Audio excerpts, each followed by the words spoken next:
Okay, we are here today for the Shloshim of Rabbi Bronner, Yosef ben Shlomo Aryeh, to celebrate and to remember this amazing life of this very remarkable person. We begin today with a special kapitel Tehillim from his son-in-law, Dr. Bernie Monderer. Michtam leDavid Shomreini El Kichosisi Bach Amart Ladonai Adonai Ata Tovasi Baal Olecha Likdo Shemashe Ba'aretz Hema Ba'adirei Kol Cheftevam Yirbu Atzvosam Acher Maharu Bal Asich Nischehem Midam Uvalesa Eshmosam Al Sfosai Adonai Menos Chelki V'chosi Ata Tomich Goroli Chavolim Nafluli Baniimim Af Nachalas Shofra Oloi Avor Reches Adonai Asher Yotzani Af Leilos Yusruni Chiliosoi Shivisi Adonai Lenegdi Samid Kimimini Baal Emod Lachein Samach Libi Vayogel Chvodi Af Besari Yishkon Lavetach Ki lo sazov nafshi Lishol lo siten chasidoch Liros shochas Todieni orachayim Sovas machos Espanecha nimos Biminecha netzach. We call on Mr. Walter Feinblum to say a kapitel of Tehillim. Ra'ananu tzadikim b'Adonai yesharim nava tehila. Hoidu l'Adonai b'chino b'nevel aso zamru lo shiru lo shir chadash shetiv linagen b'tshua ki yashar dvar Adonai v'chol ma'asehu be'emunah ohev tzedaka u'mishpat chesed Adonai malya haaretz b'dvar Adonai shamayim nasu v'ruach b'v kol tzva'am kones kaned mei hayam noten b'otzrot tohomot Yiram Adonai kol haaretz mimenu yaguru kol yoshvei tevel ki hu amar v'yehi Hu tziva v'yamod Adonai hefir atzat goyim heniach machshavot amim atzat Adonai leolam tamod machshavot libo ledor vador Ashrei hagoy asher Adonai Elohav ha'am bacha lenachala lo mishamayim hivito Adonai ra et kol bnei adam ממכון שבטו השגיח אל כל יושבי הארץ היוצא יחד ליבם הם מבין אל כל מעשיהם אין המלך נושא ברב חיל גיבור לא ינצל ברב כוח שקר הסוס לתשועה ורוב חילו ליאור ימלא הנה אין אדוני אל ירב למייחלים לחסדו להציל ממוות נפשם לחיות ברב נפשנו חיכתה לאדוני עזרנו מגיננו הוא כי בו ישמח ליבנו כי בשם קודשו בטחנו יהי חסדך אדוני עלינו כאשר ייחלך לנו לך. I have with me a volume from a set of Mishnah Torah used by Rabbi Bronner. It's a beautiful set, a classic set. And Rabbi Bronner used to save his pages, or what he was up to, with a bobby pin, a hair clip. You would find one of these in each of the volumes of the Rambam Mishnah Torah. You would find indentations in so many of the pages, letting you know that Rabbi Bronner was learning with Hasmada, all from various sections of the Rambam. In this particular volume, Rabbi Bronner's clip was saved to a very specific Rambam. And I would like to read you that Rambam today. It's from Hilchot Talmud Torah, Perek Gimel, Halach Aleph. V'shlosha ktarim nichturu Yisrael. The Jewish people are crowned with 3 crowns. Keter Torah, Keter Kahuna, Keter Malchut. The Keter Kahuna, the crown of the priest, Zocha bo Aaron. Shenemar, it was Aaron merited to have it. It quotes a source for it. The Keter Malchut, the crown of royalty, Zocha bo David. David merited to have it. Keter Torah, but the crown of Torah, Hare Munach va'omer u'muchan l'kol Yisrael, that is available for everyone to take. The Keter Torah, the Keter Kahuna, and the Keter Malchut. This is where Rabbi Bronner had his page saved of the Rambam that he was learning in the Mishnah Torah. When we think about Rabbi Bronner's life, it is clear that there are 3 segments to Rabbi Bronner's life. There is Keter Torah, there is Keter Malchut, and there is Keter Kahuna. The Keter Torah of Rabbi Bronner's life was his love for learning. He received smicha at Chaim Berlin from Rav Hutner. his knowledge that was so diverse and so expansive, whether it was the Netziv, the Meshech Chochma, the Rambam, academic scholarship, the difficult parts of the Rambam's, letters from the Rambam, tshuvas from the Rambam. Rabbi Bronner's knowledge was vast as the ocean. His sefer that he put out of 10-minute insights on the Parsha only give you a small taste of all the knowledge that he truly had, of his experience that were fused with Torah. And his smicha years, he was so passionate about that Torah. When he was in South Africa, he would come home after a day's work and go right to the yeshiva to go ahead and teach a class at 5 p.m., to go teach the students, because his love and his passion was to share Torah. He loved here in LA giving over at Shalosh his beautiful Divrei Torah that once again wove chidushim from Rav Kook, the Abarbanel, the Klei Yakar together in a beautiful insight into the Parsha. His Torah, his Keter Torah, continued with his passion for Torah at Eretz Yisrael. How much the Torah needs to come back to the beauty of building Israel and building the state of Israel. That was an integral part. Am Yisrael was an integral part of the Keter Torah of Rabbi Bronner. And then there was the Keter Malchut. Malchut, that royalty in the sense of his ability to build a business no matter where he was. To become the head of his diamond club, to become someone so respected in his field, to build up a business, whether it was on the west side of Manhattan, or whether it was going to be in South Africa, or whether it was going to be back here in Los Angeles. So much of his identity and who it was carrying over his ethics and his midos and his care for others as it played out in the realm of business. How respected he was, the letters, the honors that people gave him, of what a mensch he was in his business life, his Keter Malchus. He wore that crown, Torah Gedula B'Makom Echad. He was able to have both and transition seamlessly into both worlds. And then there was Keter Kahuna. The crown of the Kahuna represents the Avoda. It represents service. Perhaps the greatest crown of the 3 crowns that Rabbi Bronner wore was the crown that was dedicated to community and building community. The yeshiva college that he would build in South Africa is known throughout the world.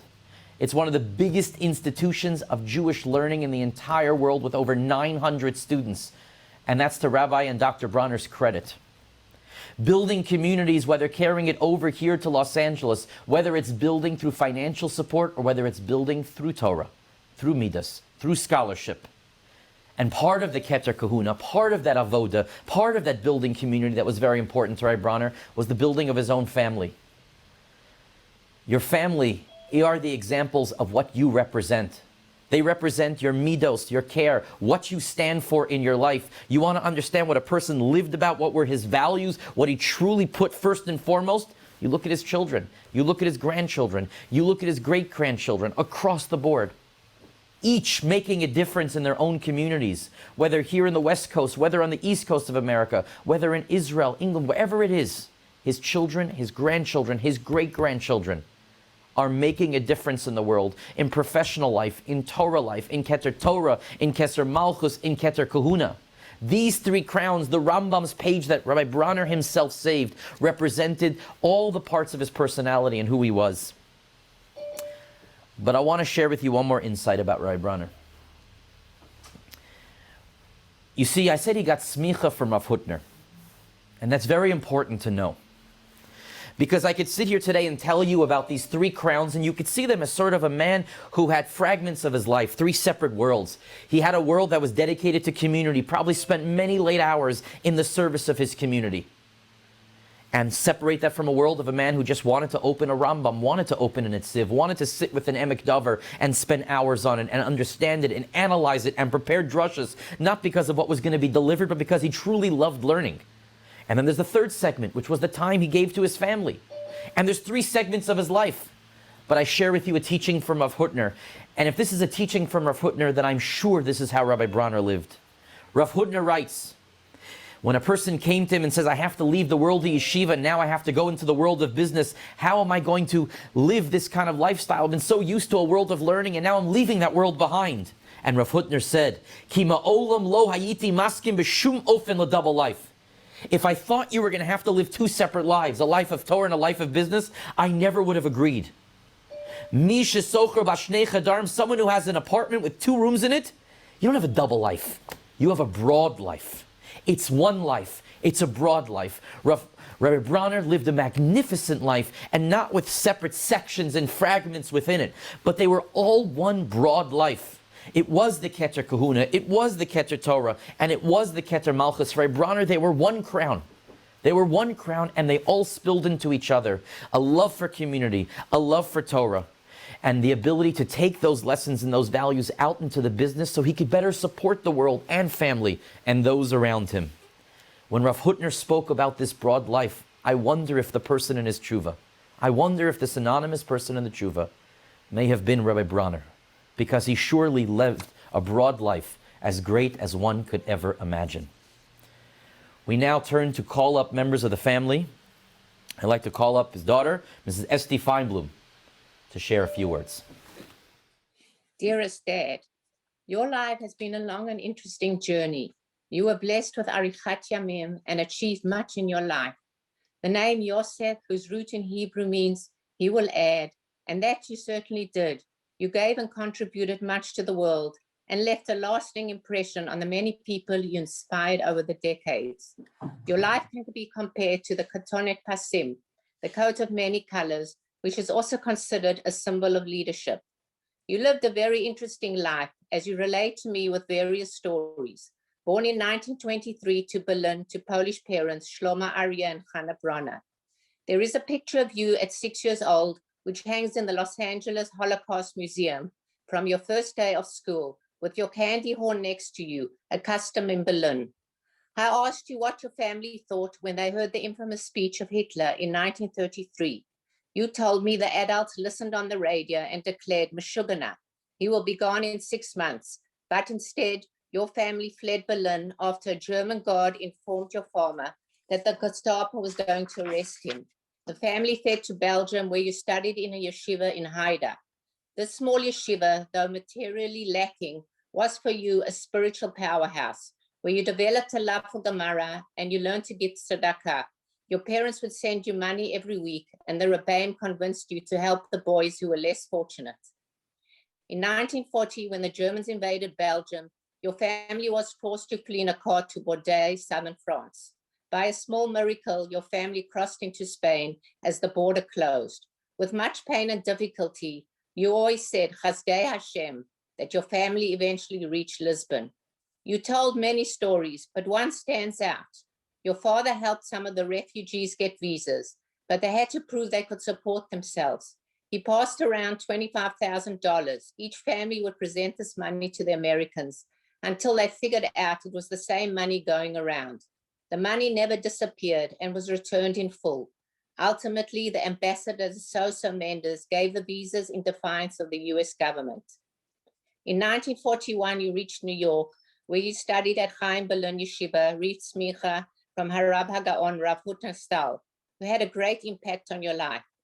A Hasidic rabbi noticed this young man in the Diamond Bursa talking Torah and engaging in business deals.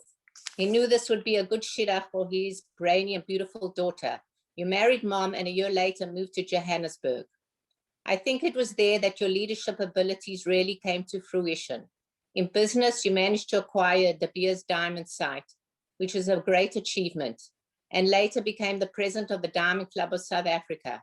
In business, you wanted to be known as Mr. Bronner. Your communal passion really developed thereafter. You were asked by Rabbi Michal Kosovsky, a leading rabbi, to teach and mentor 4 boys from the B'nai Akiva youth movement. This group enlarged, and eventually the 2 of you established Yeshiva College that changed the religious life of South Africa. You also established the Maharsha Yeshiva, named after your late father. You were affiliated with the Mizrahi movement, became its president, and represented them at the Zionist Federation, as well as being the rabbi of the B'nai Akiva Mizrahi Shul in a volunteer capacity, giving passionate speeches and shiurim. I think your life can be summed up as it says in Pirkei Avot, Yafeh Talmud Torah in Derech Eretz. In 1983, you moved to Los Angeles to nivyo your daughters and their families. You became president of the Diamond Club and directed arbitrations. Being able to settle disputes amicably was a hallmark of yours. You're also involved with Young Israel in Yeshivat Yavne, where you gave shiurim on Shabbos afternoon during Sudar Shlishit. After you had spent, you were involved with Young Israel in Yeshivat Yavne, where you gave shiurim on Shabbos afternoon during Sudar Shlishit. After you had spent many hours preparing them. I always said to you, the Olam does not like long speeches, but you retorted by saying, Torah is not instant coffee. You have to savor it, learn it, and live by it. Dad, you always seem to have the sharpest wit in the room, a warm demeanor, and an knowledgeable mind, able to speak 7 languages, besides being a Talmud Chochem. Your love of Torah combined with your fiery oratory skills made you truly one of a kind. You gave me a moral compass on how to live my life, taught me perseverance, especially in your old age, to accept what comes your way. You always joked when I asked how you were. You replied, I'm still standing. You never ever complained. I only hope that we, your children, grandchildren, and great-grandchildren, were able to give you comfort and dignity in the last years of your life, especially after Mom passed away, your soulmate and partner for 70 years. We would like to thank Marisol, Denise, and Ruth for their devotion and love to you. You were a wonderful, caring father who provided everything for your family. You believed that your girls should be educated both in secular and Jewish studies.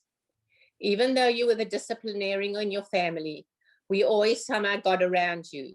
We would raid your pockets for change for candy every morning as we ran to catch the school bus.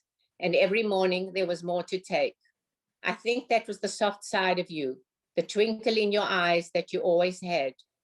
Dad, you were an inspiration in my life, as you wrote in your book, 10-Minute Torah Talks. These talks are a legacy that I hope my children will embrace as a kind of ethical world. I hope to emulate this wonderful legacy that was imbued in me from childhood. I love you and will miss you, especially coming to your home daily and on Shabbat to talk with you and Mommy. It has been the highlight of my life for many years. May you be a Me'elis Yosha for our family and Klal Yisrael. Thank you. We call up on Rabbi Bronner's son, Mr. Moshe Bronner, to share a few words. Okay.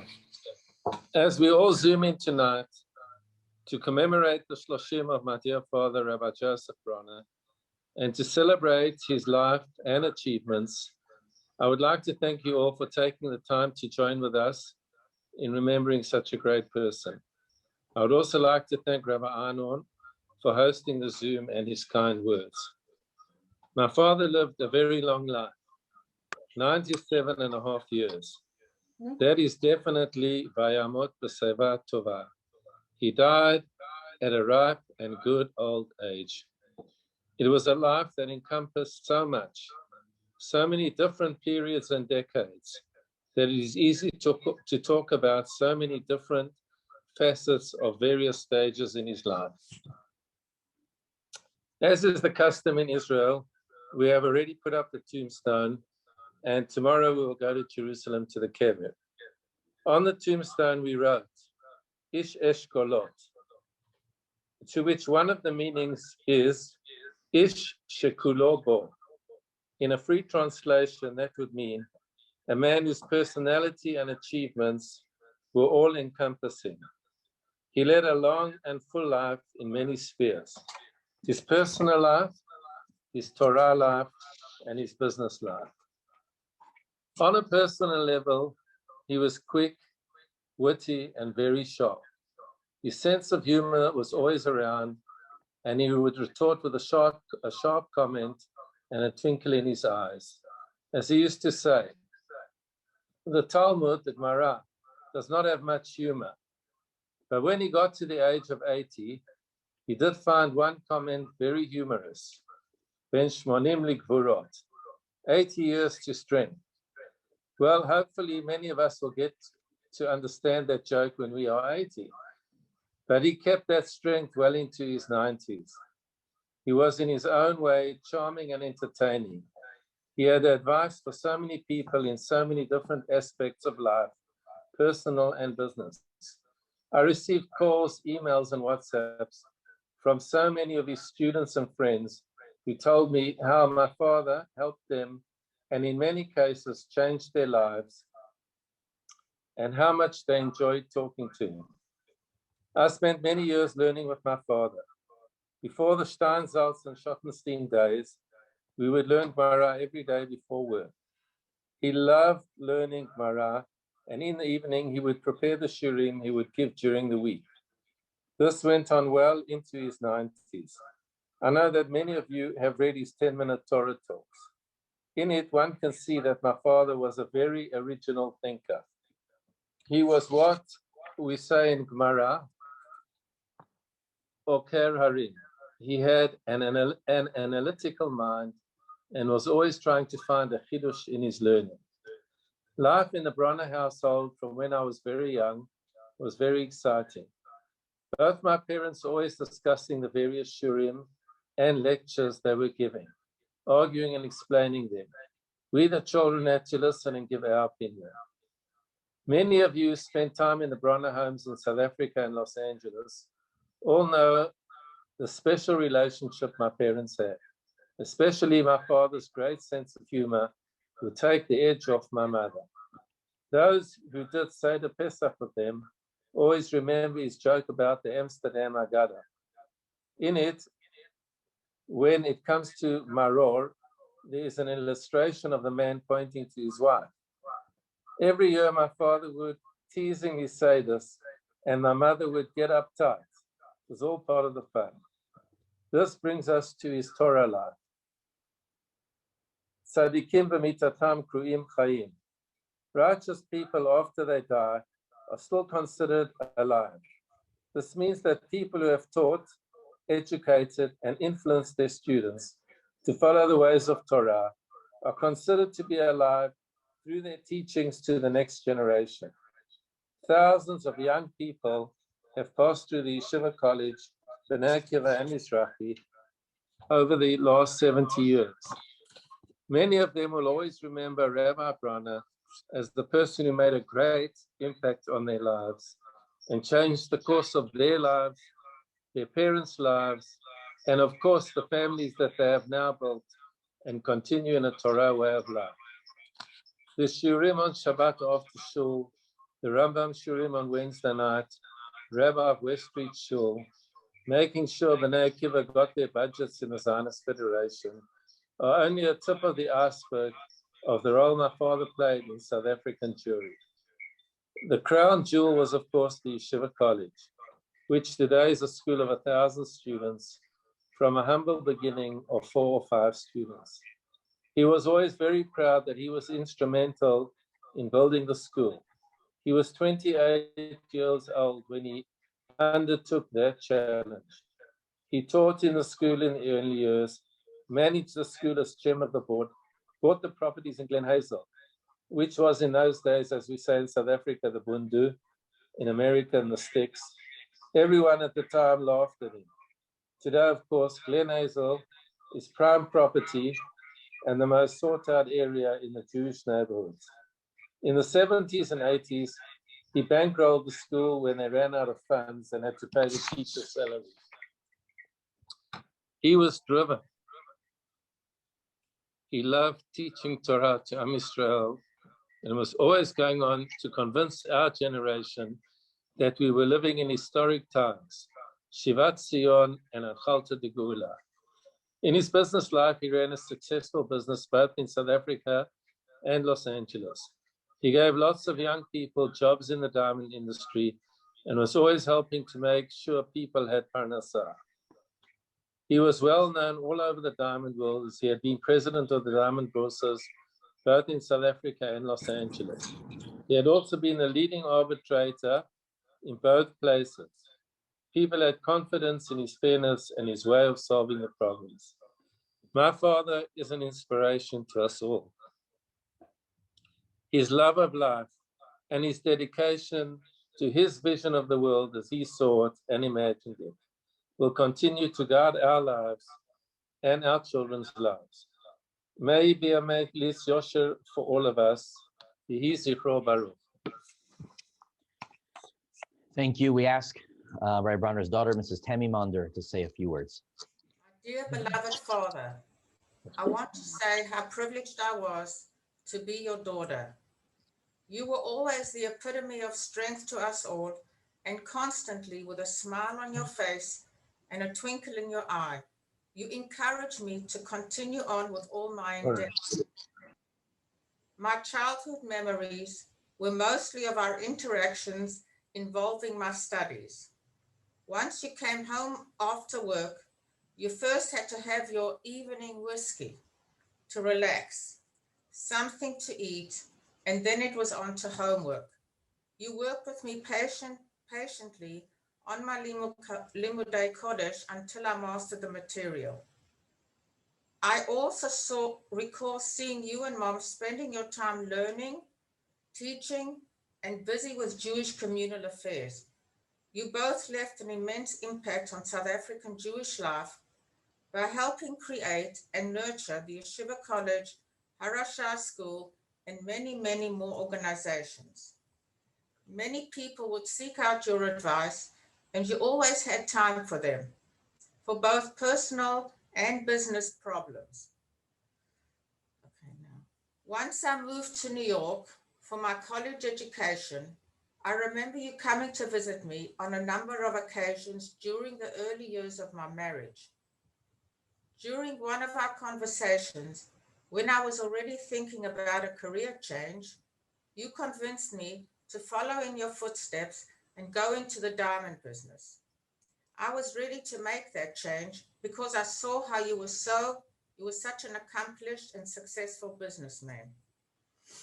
You immediately took me under your wing and taught me the basics, and then had me accompany you to watch how you interacted with your customers on 47th Street.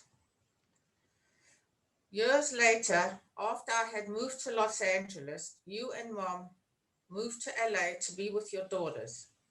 You continued to be involved in the diamond business, and we shared an office together for more than 30 years.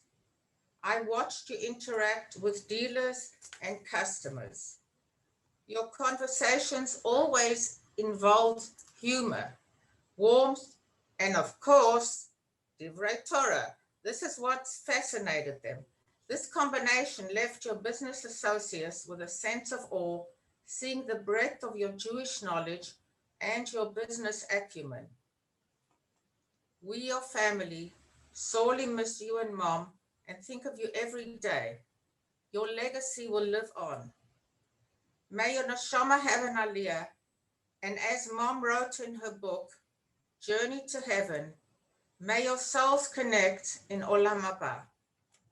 We are now going to be sharing with you, before the grandchildren are asked to say a few words, special selection of highlights from speeches that were delivered during the week of Shiva.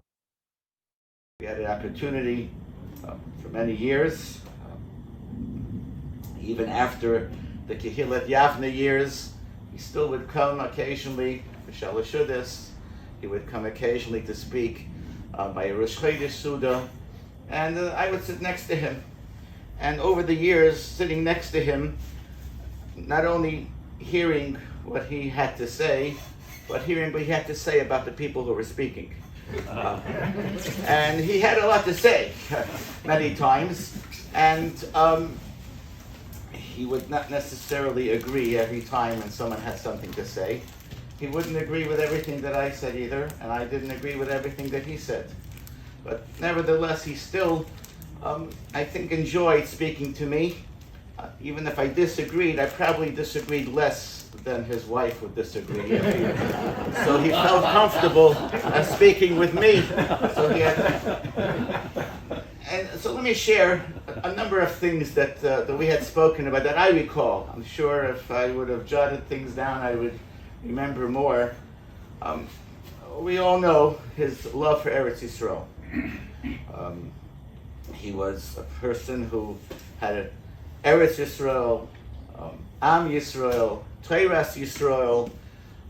That was certainly a theme of his life, wherever he was.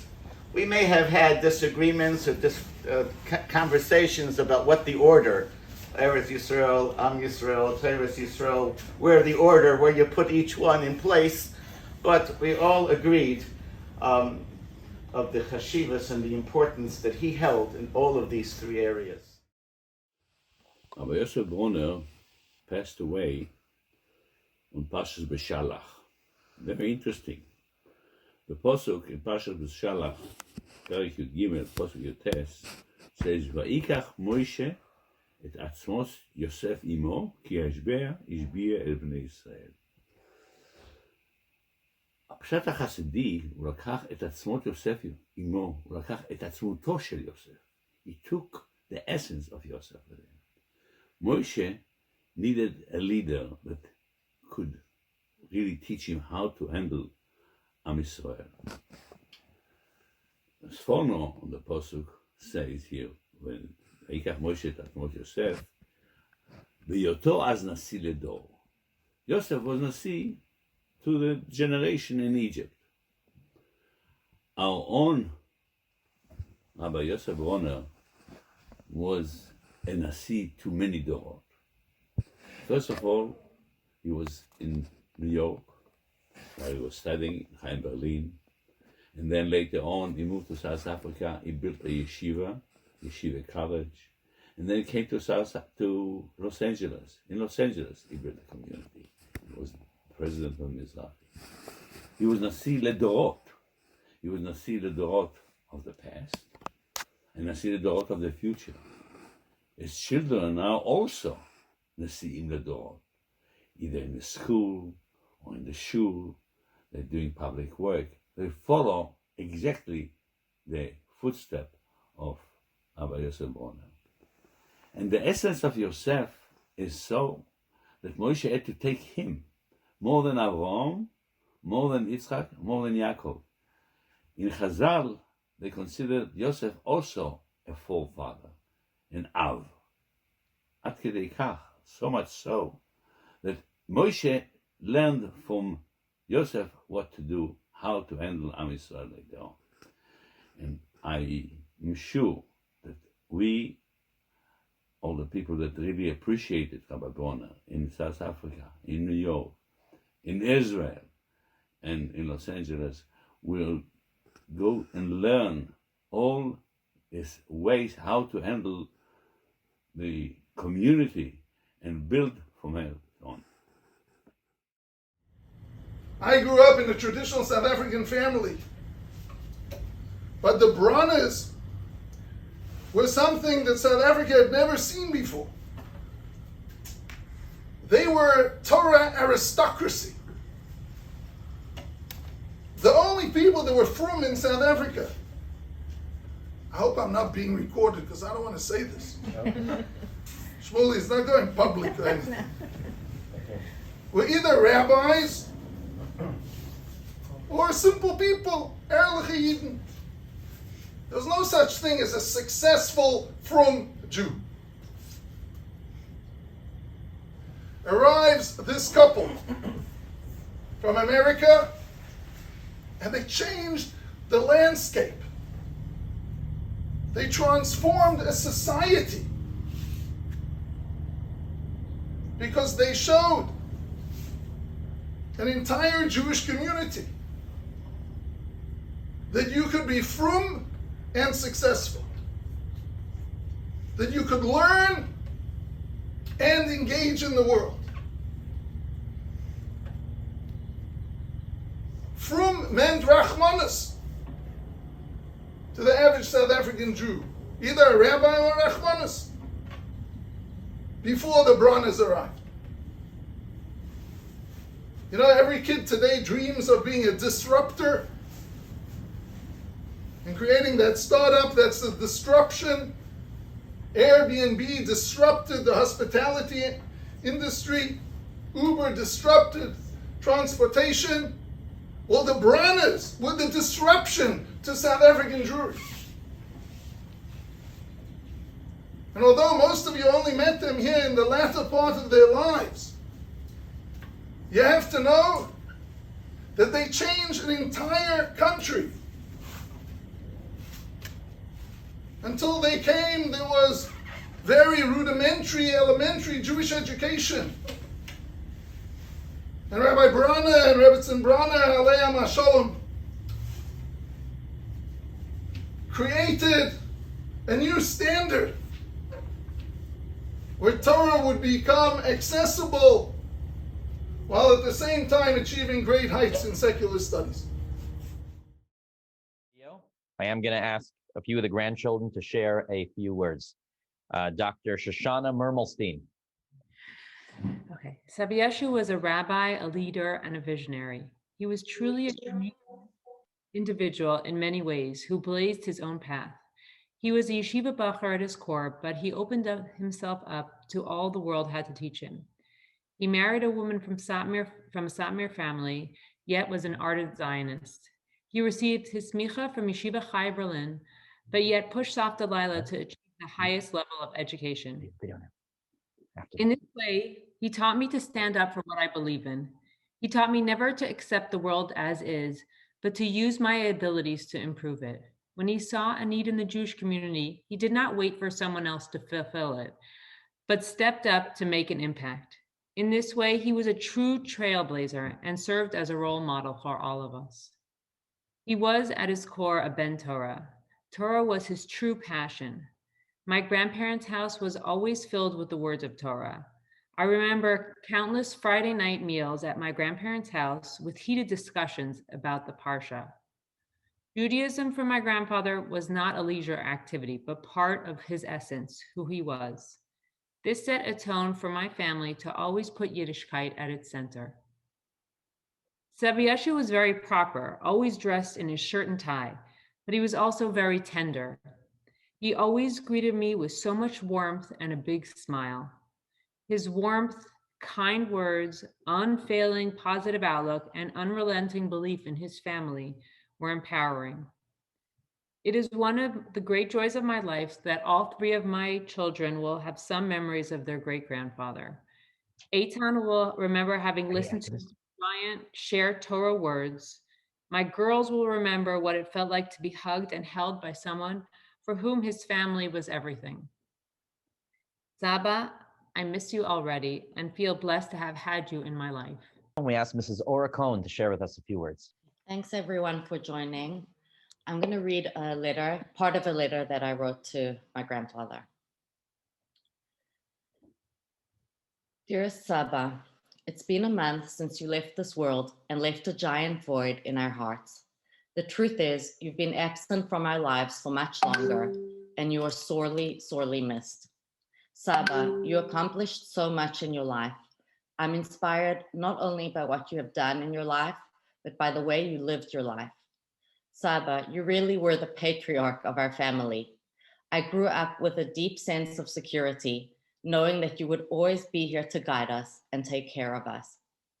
I was always so proud to be your granddaughter. Wherever I went, I said my last name and people would know you and talk about you with great admiration and fondness. You had such integrity and moral clarity, and I think people sensed that and honored you for it. You were ambitious and hardworking and had a profound sense of purpose. You faced challenges in your life, but always remained optimistic. You were a great Baal Tzedakah, and you were generous with yourself and your knowledge and your time. You had this aura of warmth and kindness about you. You took great interest in us, your grandchildren, and you would say, "Nu, what's going on? What do you have to say?" And you gave us that feeling that you genuinely cared what we had to say, and you always listened to us. Saba, one of the greatest gifts you gave me is the example of a loving marriage. We all witnessed the love and unique bond between you and Safta. You were so devoted to each other. You supported and loved each other in sickness and in health. You helped each other with your work and learning. You challenged each other and balanced each other out. You showed me that two people can hold very different views, but still respect and celebrate each other. Saba, I will miss your incredible sense of humor, your sharp wit, and your wisdom. I will miss your smiling eyes. Saba, you suffered so much at the end of your life, and I pray that you are now at peace. I like to think that you're with Savta and with your parents whom you loved so dearly. I pray that you will watch over our family and be a melitzlot yosher for Am Yisrael. We will carry you and Savta in our hearts always. We will always remember the lessons that you personified. Call upon Rabbi Bronner's granddaughter, Mrs. Odit Oliner. Who's Mafstu? The first question my grandfather would ask when I would visit with him. This phrase encompasses so much of what was special about my grandfather, Rabbi Joseph Bronner. My grandfather was a man of great stature, great business skills, and a deep and profound Torah learner. Many people have spoken about this at length. Yet when I spent time with him, he would always want to know, Who's Mafstu? What's new? What's new with you? He was always interested and present, wanting to know what was happening in my life, what was I thinking, and what were my opinions on the world. Additionally, this phrase, coupled with his European accent and his use of Yiddish, always added a warmth and jovial quality to all of our conversations. He always had a great sense of humor, always making unexpected remarks, making me and my cousins laugh with his comments on the Battle of the Bulge, among other things. I am lucky to have lived down the block from him and my grandmother, Alav Shalom. We spent countless Friday nights and Shabbos afternoons at their home with the men and my grandmother playing chess games. He was always engaged and enthusiastic, shouting, Chachmate, every time he would win. We spent most of the Seders of my life together with him at the head of the table. He was typically going back and forth with my grandmother, discussing the latest profound and modern interpretations of the Haggadah. He always included the entire table in the dialogue, making us all one engaged group, eating, laughing, and learning together through the years. He was a unique male figure that I am proud to call my grandfather. He was a leader and a Torah scholar in his own right, and also a champion of women's empowerment, supporting my grandmother and all his granddaughters with all their Torah and secular pursuits. I know him only starting from his life in Los Angeles, but I loved hearing about his earlier years in Berlin, New York, and South Africa. He had already accomplished so much and continued to be a powerful force in our family, in the diamond trade, in the Los Angeles community in his later years. His energy and influence was seemingly limitless. I am grateful that he spent so many years with my children as well, who would call him Big Saba. He would always call my oldest son, Jed, Bacher, which would make Jed smile. And in the same way that he would engage me in conversation, look to engage the younger generation even as he aged. Saba, thank you for being there for me and inspiring me and leaving a legacy I can be proud of and look to emulate. I will miss you. May your neshama have an aliyah. Thank you. We asked Rabbi Bronner's grandson, Mr. Shmuel Feinblum, to share with us a few words. I would like to start by personally acknowledging Marisol Zamora, Denicio Reyes, and Ruth Valencia for their care and devotion to my grandparents over many years. Our family owes you all a huge debt of gratitude for taking such good care of my grandparents. Even at the end of his life, with COVID, in lockdown, with nowhere to go, my grandfather was still dressed in his suit and tie, always the dignified gentleman. Aside from being lucky enough to swim in the lane next to him while he exercised in his 90s at the Los Angeles Athletic Club, I have no memory of my grandfather in anything but a suit and tie. The more I thought about this, the more I realized how special he was. A true gentleman and erlich harav, a combination that is really rare. I feel so privileged to have grown up going to Seudat Shlishit every week at Shul and hearing my grandfather give one of his 10-minute Torah talks. We know that Hashem commanded us to learn Torah at every available moment. As it says in Tehillim, V'hagisa ba yomam v'layla. With that in mind, I want to share one personal story about my grandfather. When I was about 8 or 9, I would often sleep over at my grandparents' house. They, of course, were convinced I wanted to spend time with them. I, of course, simply wanted to sleep in a room with the television. On one of those Motzei Shabbat sleepovers, I was awakened by someone walking by the room.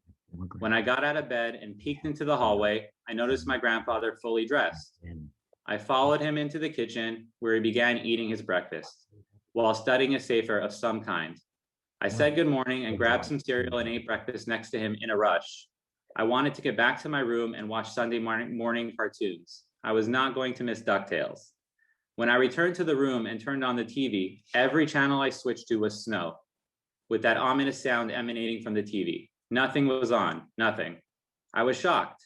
I looked at the clock, 5:10 a.m. My grandfather was fully dressed on a Sunday morning at 5 a.m. learning Torah. No matter the time or place, he was always formally dressed and always learning Torah. If I had to choose one word to describe my grandfather, it would be honest. He was honest in everything he did, with family, in business, in Torah and Chesed, and of course with his jokes and wit. There's always a little truth to a joke after all. We know that our Masorah, the Torah and Halacha, do not see a conflict between being successful in business and being successful in Judaism. In fact, the Avot we know were all very successful businessmen. The Torah tells us that Abraham was a prosperous herder of cattle and that he was blessed with everything. Yitzchak, we are told, sowed the land and reaped 100-fold. And Yaakov made a good deal of wealth in trading with his deceitful father-in-law. There is no conflict between success and Torah. The challenge is finding that balance. The Gemara in Shabbos cites Rabbi, who says that when we stand in judgment in the world to come, the first question we will be asked is, did you conduct your business affairs faithfully? The choice of words here is very meaningful as it relates to my grandfather, because we all know for certain he acted in this manner. He was a legend in his time in the diamond business, early on as a site holder for De Beers and later as the president of multiple diamond trading clubs across the globe, and of course, as a business owner. As a rabbi with smicha for Rav Hutner and quite literally a man of emunah, his role as part of the diamond clubs was to arbitrate between diamond dealers whose deals had soured somehow. With my grandfather's broad knowledge of business ethics and being a truly faithful rabbi, he was always able to help countless people reach a fair conclusion in their business dealings. Being in this business myself and watching large transactions take place on a handshake with the phrase mazel and bracha being said, it's no wonder the Bronner name is well known throughout the industry in South Africa, Antwerp, Israel, New York, and Los Angeles. There is nothing more important than a shem tov, and my grandfather had that and more, and I only hope I can behave with as much honesty and emunah in business and life as my grandfather. I'll end with something my grandfather used to say when we discuss business. He would say, in business and life, you just need two things to be successful, 50% mazel and 50% bracha. My family and I feel privileged to have been blessed with mazel and bracha and being able to spend the last decade in Los Angeles with my grandparents. Thank you. Call upon Rabbi Bronner's granddaughter, Ms. Chani Chesner. My dearest Rabbi Yeshu, growing up as a young child, I never realized how lucky I was to live a block away from you. Whenever I would come to visit, you always greeted me with a warm and loving smile. Since your passing, I keep the many fond memories of you in my mind. One that stands out most is your witty sense of humor and hearty laugh. You were humble, kind, and generous to others. Your larger-than-life presence as a Talmud Chacham, accomplished businessman, and community leader will be remembered by so many. Whenever I would walk into your home, there were always open books splayed throughout your home. You and Savta both immersed yourselves in Torah learning, as it was your true passion in life to do so, while constantly working towards building up the Jewish community, schools, shuls, and organizations, both in Johannesburg and in Los Angeles. This goes without saying. The loss of you and Savta represents the end of an era. You have both shaped, modeled, and paved the way for your extended family to learn and aspire from your life's mission. I truly feel blessed and honored to have been your granddaughter. I will try my best and continue to follow in your footsteps by being involved in my community and keeping Torah values, a love of Israel, and learning alive within my home. You truly will be missed. May your neshama have an aliyah. We call upon Rabbi Bronner's granddaughter, Dr. Leora Orenbach. Hi, Saba. Leora, nu, was machsta? Nothing much, you? Yeah, everything is good, nu. I remember that all of my conversations started this way with you, Saba. With you, I always knew what to expect. You stuck by your routines day in and day out, but your disposition was also always consistent. You always had a smile on your face, and you were always happiest when you were surrounded by your family and by Torah. Growing up as your youngest grandchild, I didn't even realize that you were a businessman because you emanated so much Torah. When we would go to your house during the week or on Erev Shabbos, I remember you sitting at your desk preparing for your Shabbos Dvar Torah. When we would go to your house on Shabbos, you spoke only of the Parsha or about Shabbos itself. When I did realize that you were a businessman and a superb businessman at that, I learned the true meaning of Torah va'avoda.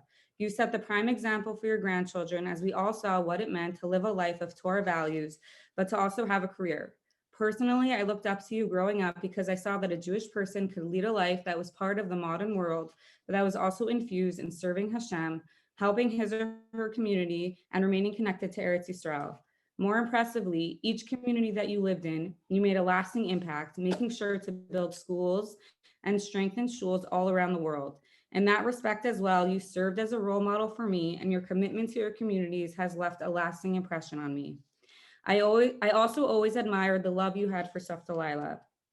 Whenever Safta spoke, your eyes would light up, and the respect and love you showed Safta was something so special. You always put Safta and your children, grandchildren, and great-grandchildren first, always giving and generous, and always trying to make sure that your loved ones were happy. Like I said earlier, to me, your disposition was always consistently happy because I always saw you surrounded by family. Saba, I will truly miss our times together. I will never forget all the Shabbosim I spent at your house, sitting at your beautiful Shabbos table, with you at the head of the table, smiling at all of us.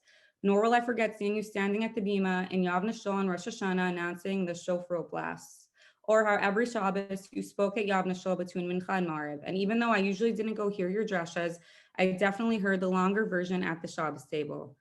I also will always remember your smile at the Seder every time someone said some words of Torah, most especially Safta. I will forever remember the smile on your face as you acted as the Masadar Kedushin at my wedding. I will always remember how you would hold my own children's hands when we would come over, and you would make sure to give them ice cream or some sort of treat. While you were true Baal Torah, to me, you were just a grandfather who loved Torah and his family. I miss you and think about you every day, but most especially on Shabbos.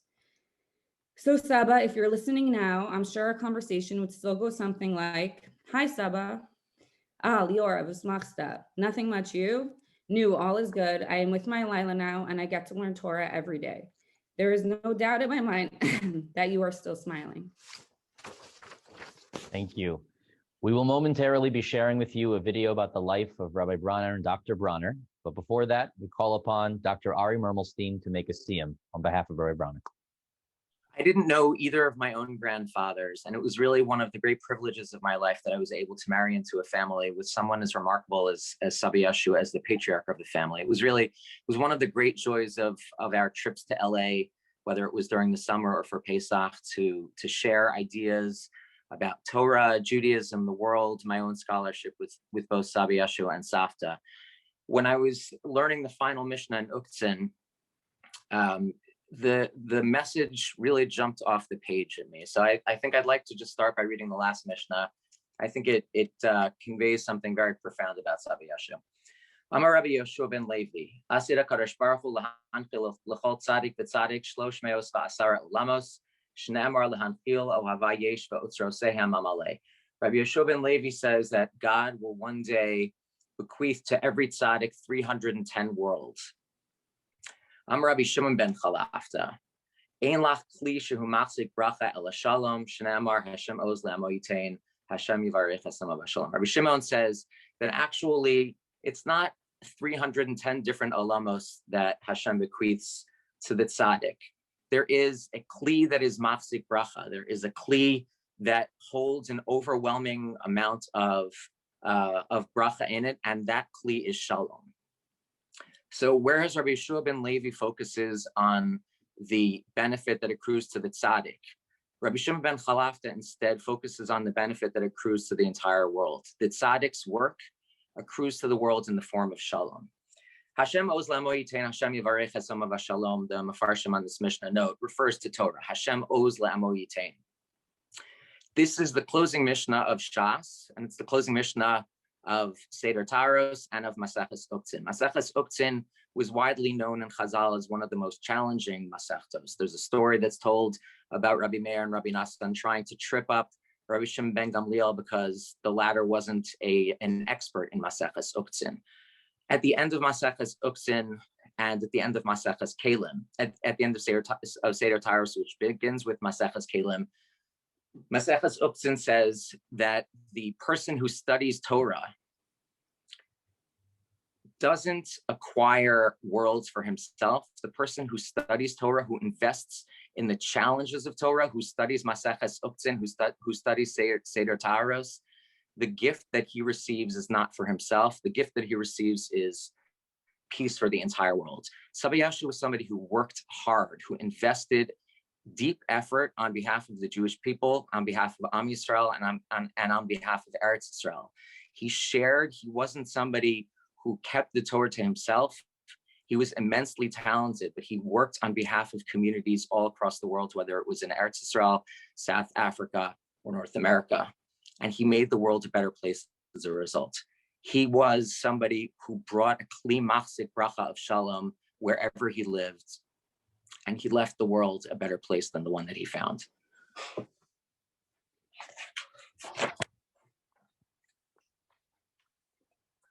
Hadron alach shita sidrei mishnah v'hadra chalan. Datan alach shita sidrei mishnah v'data chalan.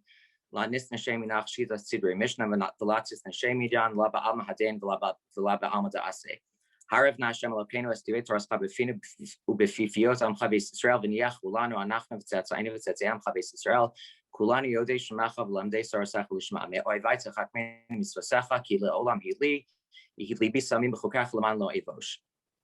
Le'olam lo eshkach b'ikudecha kivam chiyisani baruch atah Adonai lamdein chukacha amen amen amen sela va'ed motim anachnu lefanach Adonai Eloheinu v'le'avosenu shesamtech alkeinu miyosh v'beis hamedrash v'lo miyosh v'kranos sha'anu mashkimim v'hem mashkimim anu mashkimim l'divrei Torah v'hem mashkimim l'dvarim b'telim anu amelim v'hem amelim anu amelim u'mekablim schar v'hem amelim v'einam mekablim schar anu ratzim v'hem ratzim anu ratzim l'chai olam haba v'hem ratzim l'ver shachas Shne'amar v'yatay Elohim taridim l'ber shachas anshe damim u'mirma lo yachzu yimeim v'ani yaftach bach v'yirtzom l'fanach Adonai Elohai kishem azartani l'sayim shisha sidrei mishnah kach tazrin l'haskol sedarim u'sfarim achirim l'saymam lilmod l'lamed lishmor v'lasos l'kaim es kol divrei tzom tzorsecha b'yava zchus kol hatanayim v'talmidei chachamim haniskarim b'sheshes sidrei hamishna tamodli l'zari shlo tamush hatorah mipi mipi zar zari v'zar zari ad olam v'kuyam b'his halecha chatan cheosach b'shach b'chat tishmar alecha v'hakitzosa hisichichecha kivi yibru yamecha v'yosif l'chashnos chayim orech amim b'minav yismala osher v'chavod Adonai oz la'amo yitain Adonai yivarech esamo v'shalom. Shkoach, thank you, Dr. Mermelstein. Shkoach to everyone who has come today to show up for Rabbi Bronner to pay tribute. We want to end this Shloshim with a beautiful video presentation of the life of Rabbi and Dr. Bronner. Rabbi Bronner is easy to find. Just look for the Sfarim and you'll find the Rabbi.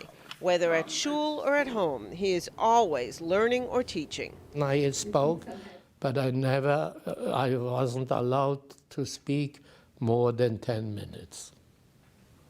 So I had to say something, Torah, in 10 minutes. There's the story of Rabbi Akiva that said that when the fish were out of the water, they would die. If he wasn't learning, he would die. That's his key to life. He loves learning Torah.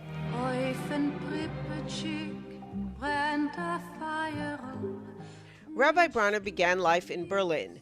This is him on the first day of yeshiva with a cone full of candies, as was the tradition in the 1930s. But in 1936, when the Nazis were in power, his parents took the family to Belgium, where they lived for 4 years. We had to leave Belgium 10th of May 1940. We had to pack up again. Incredibly, the Jews leaving Belgium included the Bronners and their future Machatanim, the Monderers. Just before the Nazis invaded the Benelux countries in 1940, the Jewish community realized this was going to happen, and en masse, they made a transport of a caravan of cars fleeing ahead of the German panzer divisions that were attacking Belgium and Holland at that time.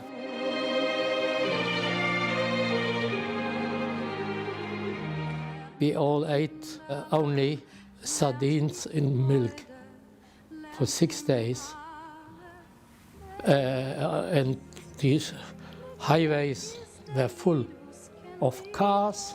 We were always 10 kilometers in front of the advancing the German army. Sag nicht kein Mal, als du gehst dem letzten Weg. Gott schimmeln Leine, verstellen blaue Tag. The families went from Belgium to France and then tried to get visas to Spain. The lines of people, not only of Jews, I never saw this in my life. Such amount of people coming there, thousands and thousands and the lines were over the streets all over to get the visa, the exit visa. With Rabbi Bronner's quick thinking and knowledge of French, the family got to the head of the line. I said, Monsieur, we have here a woman who is pregnant. What can you do? Oh, he said, Monsieur Bonhomme, will you come with me? And on that day, we left there. The border was closed for good forever. They were very creative, and it took whatever period of time, but they, thank God, a large bulk of the community in Belgium managed to escape that way.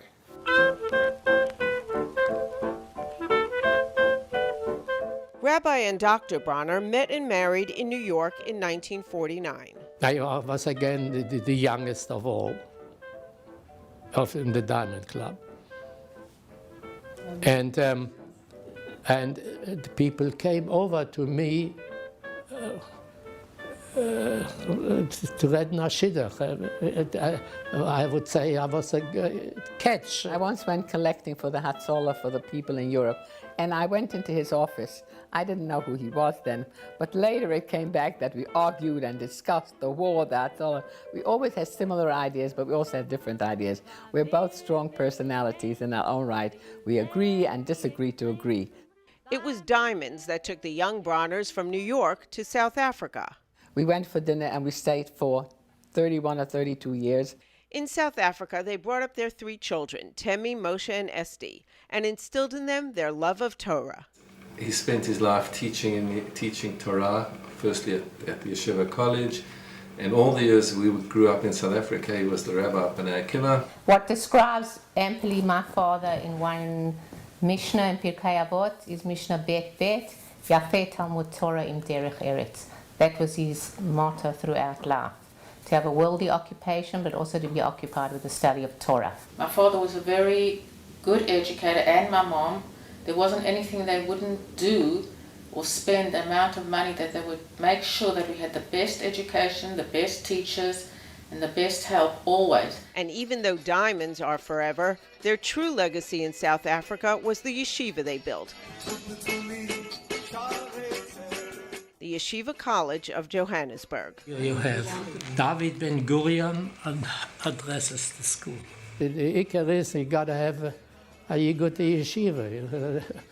There was no yeshiva at all. It became a big yeshiva. It's still working now. At the yeshiva today, over 1,200 people. And from this yeshiva, my children went to this yeshiva. And my son-in-law got from the. It was for girls and boys. That was a great inspiration for Esti and myself. And when the opportunity to build up Yavne came about, my father-in-law spoke to me and told me it's a very good thing, obviously from his experience, and I'd seen what he had done. And he had helped Esti and myself also in giving us tremendous advice while trying to build another community here in Los Angeles. Saba, with his sense of humor, he has such a positive and wonderful outlook to life. Our community got lucky when in 1984, Rabbi and Dr. Bronner decided to uproot one more time and move to Los Angeles to join Esti and Temi. It was very difficult for them to come to Los Angeles because they were really like superstars in Johannesburg. I mean, they were so well known, not only in Yeshiva, like the Jewish Federation, every single Jewish organization. My mother used to speak, my father was involved. So they were really like Jewish celebrities. The Bronners brought their love of teaching to Yavne, both giving shiurim for more than 2 decades. The amazing thing about his drushas on Shabbos is he managed to persevere for close to 50 years doing that. That's an incredible legacy, that someone is so dedicated and so determined to do it, that he continued even when it became a little bit more difficult to give that. He still felt it was most important. Today, the Bronners have 9 grandchildren and 18 great-grandchildren with whom they share their wisdom and love of Torah. I think we try to teach our children that your life, the individual, is very important, but the community and the whole society is very important to build a life and to give to the community and to take. I hope that one day will take us to Tikkun Olam, to the redemption of the Jews and of the world. It's a lesson his family learned well.